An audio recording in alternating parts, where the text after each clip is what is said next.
Hey, what's up? I'm Peter from Media65. Recently, I was doing a coaching for one of my clients and I showed them how to use their smartphone to film corporate films. And during this coaching, they asked me a question that at first sight seemed to be quite obvious to answer, but at second sight wasn't. They asked me, should we use a smartphone to film or an action cam? So let's see what the pros and the cons are.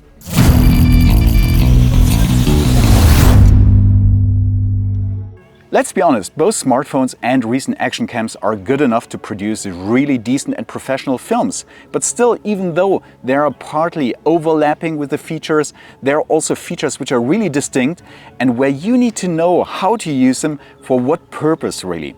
I use actually my smartphone and my action cam for my professional video productions in addition to my normal camera setup. But let's have a look really what the differences are and how you should use both an action cam and a smartphone to get the best results out of it. Let's talk about the handling. The handling between an action cam and a smartphone is pretty different. A smartphone is basically something which is a big screen and nothing else. That means it doesn't have any attachments. It doesn't have anything where you could attach it right out of the box to a tripod or any other mount.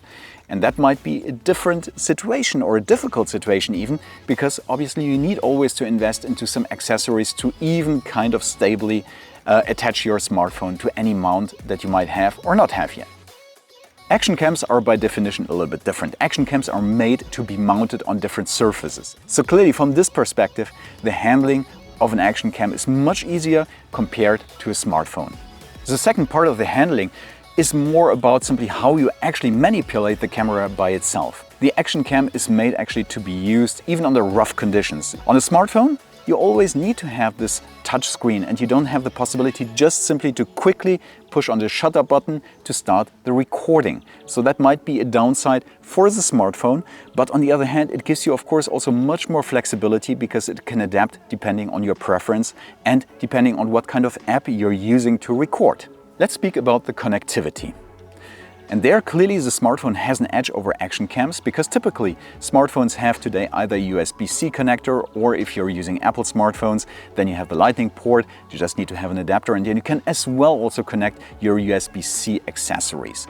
On an action cam, depending on what kind of action cam you're using, you're definitely more limited. I use a DJI Action 3, and one of the reasons why I chose this camera is simply because I am able to plug in over USB-C right away my Rode Wireless Go 2. That works of course also with a DJI mic, so I can record natively and digitally directly on my Action 3 camera.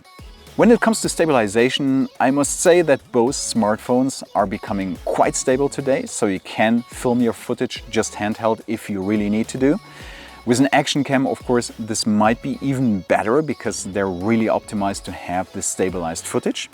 But on the other hand, also what I like about action cams is that you have the possibility to level your horizon and to lock your horizon as well. That means as much as you want to shake your camera, the horizon will be always leveled.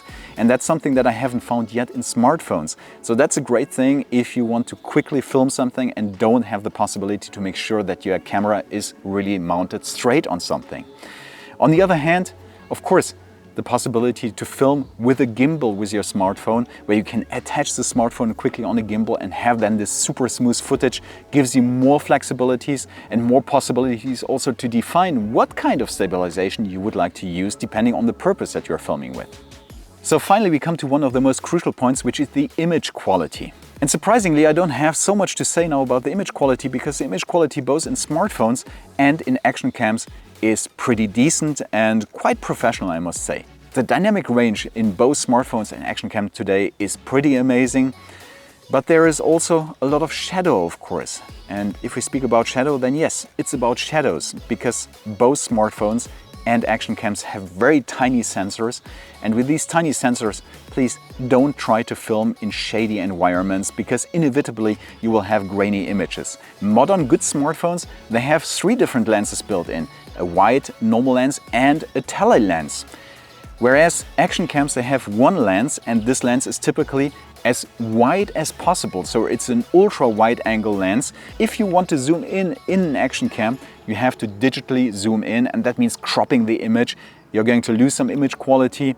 So that's something where I would say the action cam clearly has much less flexibility compared to a smartphone.